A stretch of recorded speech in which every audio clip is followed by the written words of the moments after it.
Hey guys, I have an important announcement to make. Dad, can you please make my voice a little bit more impressive sounding? It's time for a... Oh, no, that's a bit much. Something different? It's time for a... No, that just sounds scary. It's time for... Dad! That's ridiculous! Okay, let's go back to normal. Keep going. Keep going. Just a little more. Okay, leave it like that. Drum roll, please. And the dragon too. It's time for a gigantic, roaring BKFK shout-out to Connor and Grayson.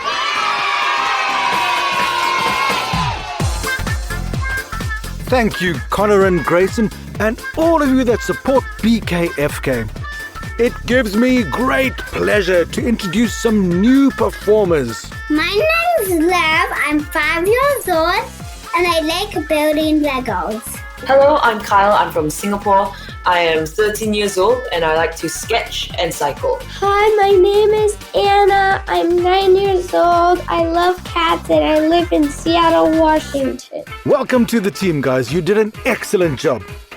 All right, Ruby, back to you. The Crafty Carpenter.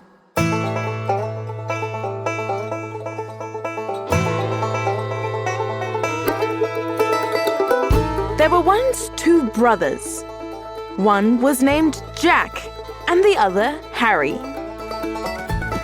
They were both farmers and they each had a farm right next to each other. Their farms were far away from the nearest towns, which meant that there were not many people nearby. Being a farmer was a tough job. They had to do almost everything themselves, but they had each other. They helped each other often.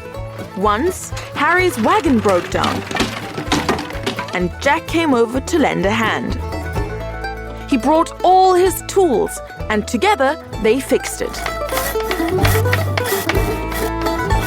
Another time, Jack's horse broke through the stable door.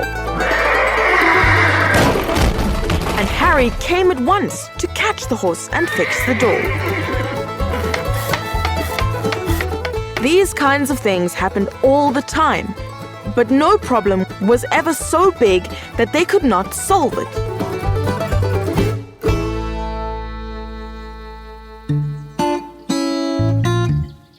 One day, Harry was walking through his farm, inspecting his fence. He soon discovered a hole in the fence between his farm and Jack's. He heard the sound of an animal in need. It sounded like a young calf, and it sounded like it was in trouble. Harry ran to the sound, and sure enough, there was a young calf tangled in the bushes. He soon disentangled the poor creature and led it out to safety. At that moment, Jack appeared and said, Thanks for saving my calf, Harry. Your calf? asked Harry. I think you're mistaken, brother. This one is mine. Yours? Just look at the markings. It's obviously mine. Don't be ridiculous. You can tell by the crooked tail that this one's mine. Nonsense! cried Jack. Cons Wallop! Shouted Harry. And so began their argument.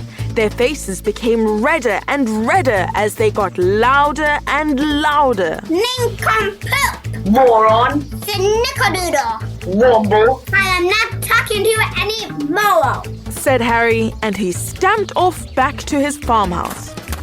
Me neither! Shouted Jack as he also marched away.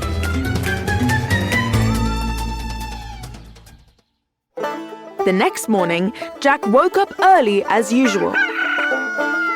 He heard the strange sound in the distance, coming from the direction of Harry's farm. He ran out as fast as he could, only to discover Harry digging in the ground between their farms. That idiot is digging a ditch between our farms, thought Jack. He was just about to shout something rude to Harry when he realized that they weren't talking to each other. Harry looked up and gave Jack a nasty look. Jack stuck his tongue out at Harry and then hurried back to the farmhouse. In a few minutes, he returned with a shovel in his hand, and he too began furiously digging the ditch.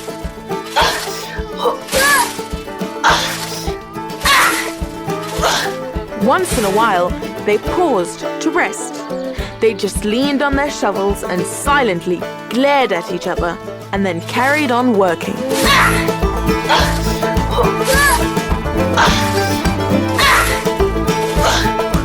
This carried on for several days until at last the ditch was finished.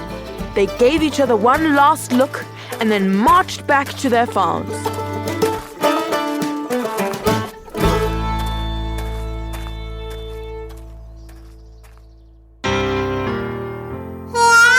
A few weeks passed. Neither brother was happy. They were both still angry with each other. In fact, they were now even angrier. One afternoon, there was a knock on Harry's door. He opened it. Standing before him was a young woman. She was wearing a belt with all sorts of tools hanging from it. Hammers, saws, tape measures, and many more. She smiled at Harry and said, Good morning. I'm a traveling carpenter. I was just wondering, do you have any jobs for me? Well, as a matter of fact, I do. said Harry. Follow me. Harry led the carpenter to the ditch between the two farms. This is the line between me and my idiotic brother. I want nothing more to do with him. You can build a fence next to this ditch, so I never need to look at him or his good-for-nothing foam ever again. The carpenter walked up to the ditch for a closer look. She looked in the direction of Jack's farm and saw in the distance some movement in a bush. She pulled out a folding telescope from her belt for a closer look. And there she saw Jack glaring at them from his hiding place. He hurriedly ran away once he saw that he had been seen. She lowered her telescope and turned to Harry, who was also glaring in the direction of the bush.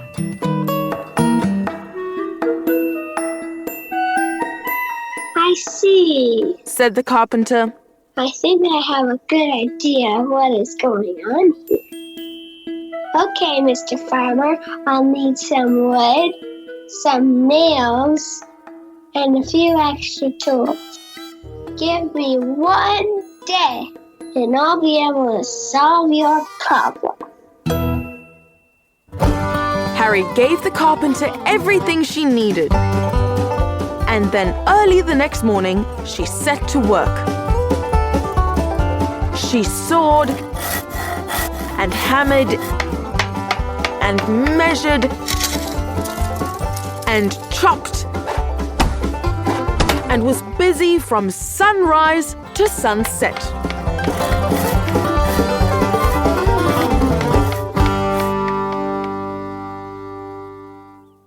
At the end of the day, Harry arrived in his wagon to have a look at the new fence, but was shocked to see that there was no fence at all. Well, what have you been doing all day? He asked the carpenter. She just smiled and pointed to the ditch. Instead of a fence, she had built a beautiful, strong wooden bridge. What the? Exclaimed Harry. I know, it's not what you expected. Said the carpenter. But you will not be disappointed. Why don't you just test it out? Harry was bewildered.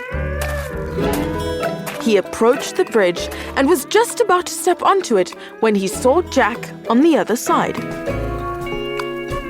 He was just crossing the bridge with his hand outstretched. Well done, Harry, well done. You did what I was too proud and too stubborn to do. What a silly fight we had. Jack was surprised, but very happy to be talking to Harry again. He too was tired of their ridiculous argument. Harry, you're my brother and my best friend. How could we have let a disagreement about a calf come between us? The calf is yours, brother. No, please. It's yours. No, I'm serious. You should have it. No, I said force. The calf is yours. Excuse me. Said the carpenter. Don't be silly, boys. I think you've done enough arguing, don't you? The brothers looked at each other and laughed. I think my work is done. Continued the carpenter. I think it's time for me to be on my way. But me and the calf is payment for my work. Then you guys can catch up over a dinner together. The brothers agreed. They thanked the carpenter and walked arm in arm over the bridge to make dinner.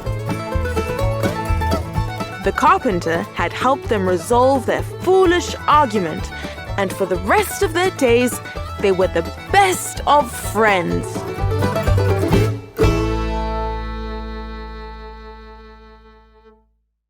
Hey guys, if you like this episode, please share it with your friends and family.